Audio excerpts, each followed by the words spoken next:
नमस्कार and welcome to the ज्ञानी गुरुकुल। मैं आदित्य तिवारी। हाल ही में आपने गौर किया होगा कि दुनिया भर की जो स्टॉक मार्केट्स है बहुत बुरा परफॉर्म कर रही है। इसका कारण क्या है? चाहे कोई भी आप मार्केट उठा लीजिए, अमेरिका की नैस्डैक ले लीजिए, उसका भी परफॉर्मेंस डाउन रहा है।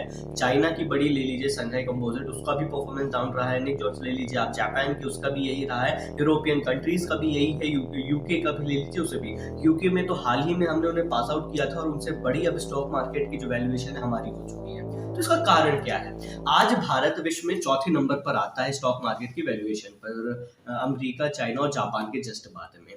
भारत की मार्केट बढ़ती जा रही है। अगर 2021 से 2023 के बीच में आप डेटा देखें तो जहां पहले केवल 4 करोड़ यूजर्स थे स्टॉक मार्केट में जो इन्वेस्ट किया करते थे, अब वह संख्या करीब 8 करोड़ हो चुकी है।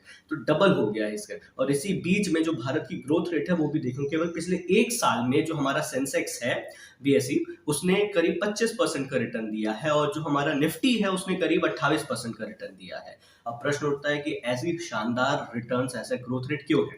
इतिहास में यह पहली बार हुआ कि जब हमारा सेंसेक्स 75,000 के मार्क को क्रॉस किया था और जो निफ्टी है वो करीब 28,750 के मार्क को क्रॉस किया। This is the first time in history. अब प्रश्न उठता है ये सारी बातें क्यों? देखिए, जो ट्रेजेक्ट्री है, जो ग्रोथ रेट है वो बहुत अच्छा है। एक बहुत अच्छी बात किसी समझदार व्यक्ति ने कही थी कि जब कभी दुनिया में संघर्ष होता है, जो देश उस संघर्ष में न्यूट्रल खड़े रहते हैं उनका हमेशा फायदा होता है। आज आप देख रहे हैं कि दुनिया भर में संघर्ष हो रहे हैं। इस संघर्ष की परिस्थिति में भारत एक तटस्थ देश है, न्यूट्रल देश है। यहाँ पे भारत के पक्ष में जो आगे है, जो पीछे है, दोनों खड़े हुए। जैसे अगर आप यूक्रेन रशिया वॉर लेते हैं, यूक्रेन भी चाहता है कि भारत के साथ उसके संबंध अच्छे रहे और भारत उसका पक्ष ले, और रशिया तो चाहते ही चाहता है। रशिया के साथ तो हम वैसे भी मान लीजिए अपेक्षित तौर पर खड़े हैं, सामने से नहीं खड़े कि एकदम हम सपोर्ट करें, हम दिखते तो न्यूट्रल ही हैं, बट हाँ, बहुत लोगों का कहना है कि हम रशिया के साथ हैं।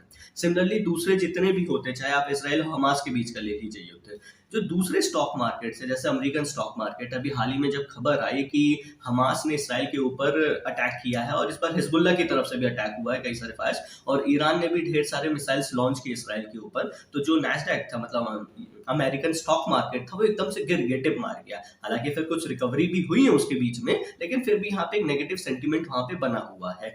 तो यह दिखाता है कि भारत की अर्थव्यवस्था पे लोगों को विश्वास है। आज हम 5वीं सबसे बड़ी अर्थव्यवस्था है, करीब 4 ट्रिलियन की हमारी अर्थव्यवस्था हो चुकी है।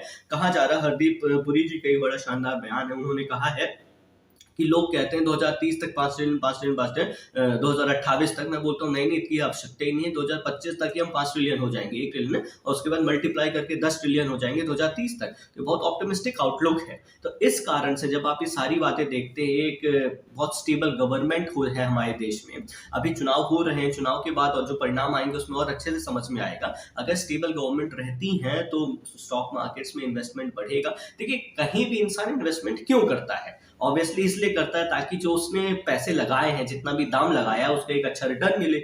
जब अगर उसे रिटर्न नहीं मिलेगा तो ऑब्वियसली उसके इन्वेस्टमेंट का कोई कारण नहीं रहेगा, कोई रिस्पॉन्स नहीं रहेगा। इसीलिए बहुत इंपॉर्टेंट है कि जितनी भी इन्वेस्टमेंट हो रही हैं उनका रिटर्न बहुत अच्छे से मिले।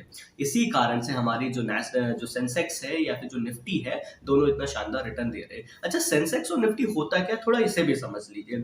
सेंसेक्स का फुल फॉर्म है सेंसिटिविटी इंडेक्स। ये दोनों ही सेंसिटिविटी इंडेक्स है, बट सेंसेक्स का ऐसा, ये बीएसई के द्वारा, बॉम्बे स्टॉक एक्सचेंज के द्वारा, इसमें देश भर की 30 सबसे बड़ी कंपनियां लिस्टेड होती है और उनकी जो भी, मान लीजिए एक स्टॉक 300 कंपनियां का लिया, एक हमने एक बकेट ली, उस बकेट में सारे स्टॉक्स हमने डाल दिए 30 के 30। अब उनका एक एवरेज वैल्यू ले लिया जितना था। अब उनके वैल्यू में जो कुछ भी उतार या चढ़ाव आता है, जो सेंसिटिविटी इंडेक्स होता है, वही आपको बताता है बीएसई। तो आज ये करीब 75,000 के पार पहुंच गया। ये शुरुआत हुई थी शायद, अगर मैं गलत नहीं हूं तो 78 के करीब में, 1978 में, और ये पूरा का पूरा चीजें चलती है। जो आपका निफ्टी है ये थोड़ा नया है, इसमें निफ्टी 50 कहलाती है, इसमें 50 इंडेक्सेस आते हैं। तो ये देश भर की जो 50 सबसे बड़ी कंपनियां होती हैं वो है एनएफटी, जो ये आपका एनएससी बच्चा लाता है। एनएससी का फुल फॉर्म है नेशनल स्टॉक एक्सचेंज। एक बॉम्बे स्टॉक एक्सचेंज है और एक नेशनल स्टॉक एक्सचेंज है। इसमें 50 कंपनियों का रहता है। ये भी शानदार है, हालांकि नया है, इसी कारण से इसकी जो वैल्यू आप देखेंगे करीब 28,750 के करीब ही पहुंची है।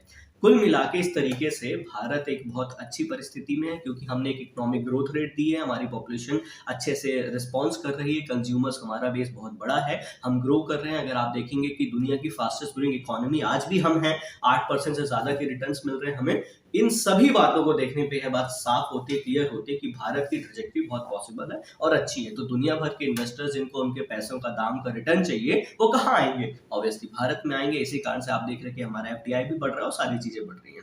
और अभी एक और छोटी सी बात समझिए कि जो हमारे देश में स्टॉक मार्केट के इन्वेस्टर्स है ना वो बहुत कम है, केवल 2 से 3% ही थे। अब मान लीजिए करीब 4% हो गए होंगे, तो केवल 3 से 4% लोग ही हैं जो स्टॉक मार्केट में इन्वेस्ट करते हैं। तो आप समझिए अभी स्पेस कितना बड़ा है। तो it is all about that. तो अभी ये ग्रोथ रेट और भी होगी, आगे भी जाएगी पॉसिबली, और उम्मीद करते हैं कि दुनिया भर में सारी परिस्थितियां ठीक रहें, अच्छी रहें, और जल्द फिर मुलाकात हो और फिर भारत इसी तरीके से एक्सपांड करता है, ग्रो करता रहे। उम्मीद है आपकी सारी जो इस टॉपिक पे इश्यूज थे, डिटेल्स थे, आप समझ गए होंगे कि भारत क्यों इतना ग्रो कर रहा है, स्टॉक मार्केट क्यों इतनी बढ़ रही है इन रिस्पॉन्स जब बाकी दुनिया भर के स्टॉक मार्केट्स डाउन है।